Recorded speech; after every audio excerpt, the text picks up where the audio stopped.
Hello po, Ermanuel Bapoli. Kapag mas matanda sa iyo yung partner mo, huwag mong ikakahiya sa iba. Kaya nga laging sinasabi, age doesn't matter kasi wala naman sa edad yan. Hindi naman kailangan magkaedad kayo para maging bagay kayo sa isa't isa. Ang mahalaga, magkasundo kayong dalawa. Bakit ang mga magulang mo? Magkaedad ba? Di ba hindi?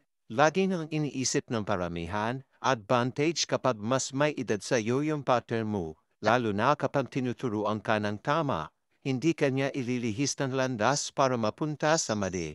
At syempre, mas maalada sila kumpara sa iba. Kaya ipagmalaki mo sila, hindi dahil sa edad nila. Ipagmalaki mo sila dahil inuuna nila yung mga hindi magagandang salita na sinasabi sa kanila kesyo pumapato sila sa mas bata sa kanila.